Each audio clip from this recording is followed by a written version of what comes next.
एक लड़का जो कि बताता है कि वो मार्स से आया है। आपको ये बात जानकर हैरानी होगी, पर ये बात सच है। रशिया में रहने वाला बोरिस्का क्रिप्यानोविच नाम का लड़का बताता है कि वो पिछले जन्म में मार्स पर रहता था। बोरिस्का की माँ एक डॉक्टर है। वे बताती हैं कि बोरिस्का शुरू से ही बहुत इंटेलिजेंट रहा था। उसकी माँ बताती है कि वो पैदा होने के कुछ महीने के बाद ही बोरिस्का बोलने लग गया था और 1.5 साल की उम्र में ही उसने लिखना पढ़ना और ड्राइंग स्टार्ट कर दी थी। वो जब 2 साल का था तो उसकी टीचर बताती है कि वो भाषाओं को लिखना पढ़ना बहुत आसानी से कर लेता था। उसके माँ बाप बताते हैं कि वो जब छोटा था तो उन्होंने कभी भी उसे स्पेस और यूनिवर्स के बारे में नहीं बताया, पर वो घंटों उनसे मार्स की और स्पेस की बातें करता रहता था।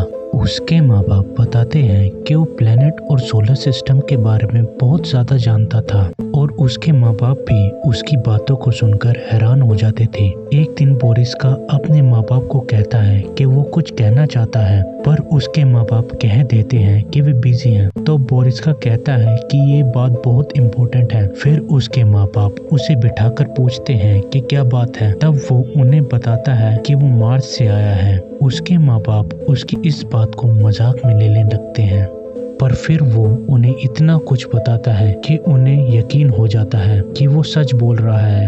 वो बताता है कि जैसे धरती के लोग ऑक्सीजन से सांस लेते हैं, वैसे ही मार्स पर मार्स के लोग कार्बन डाइऑक्साइड से सांस लेते थे और उसकी एलियन प्रजाति हजारों साल पहले एक न्यूक्लियर वॉर की वजह से खत्म हो गई थी।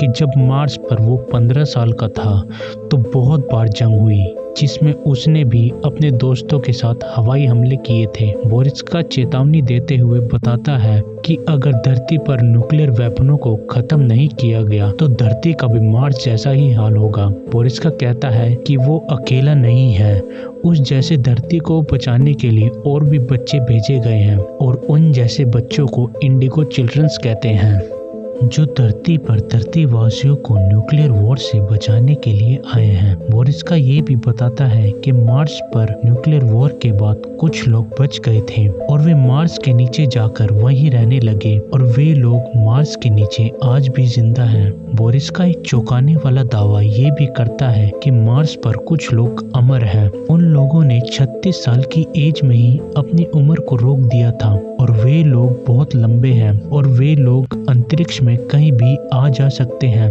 बोरिस्का ये भी बताता है कि मार्स के लोग अपनी राउंड स्पेसशिप में टाइम ट्रेवल भी कर सकते हैं और अंतरिक्ष में कहीं भी आ जा सकते हैं। बोरिस्का ये भी बताता है कि मार्स की स्पेसशिप बहुत कॉम्प्लिकेटेड होती थी। बोरिस्का ये भी बताता है कि मार्स के लोगों का इजिप्शियन सिविलाइजेशन से बहुत गहरा रिलेशन रहा था और बोरिस्का ये भी बताता है कि गीजा पिरामिड का फिनिक्स स्टैचू अपने अंदर बहुत राज छुपाए हुए है। बोरिस्का कहता है कि फिनिक्स स्टैचू के कान के पीछे कुछ छुपा हुआ है और जब हम उसे खोल लेंगे तो इंसानी सभ्यता पूरी तरह से बदल जाएगी। बोरिस्का के बारे में कुछ न्यूज रिपोर्टर बताते हैं कि बोरिस्का का IQ 200 था, जबकि इतिहास के सबसे बड़े वैज्ञानिक अल्बर्ट आइंस्टाइन का IQ सिर्फ 160 था। दोस्तों, बोरिस्का के इतने बड़े बड़े खुलासे करने के कुछ दिन बाद बोरिस्का गायब हो गया और किसी को आज तक नहीं पता कि वो कहाँ गया। कुछ लोग कहते हैं कि रशिया खुफिया एजेंसी उसे अपने साथ ले गई ताकि वे उसकी मदद से अपनी टेक्नोलॉजी को और एडवांस कर सकें। दोस्तों, आपको क्या लगता है, क्या बोरिस्का ने जो भी कहा क्या वो सच है? क्या धरती पर भी आगे एक न्यूक्लियर वॉर होगी और बोरिस्का उसको ही रोकने आया था? इसके बारे में आपको क्या लगता है? कमेंट में जरूर शेयर करें।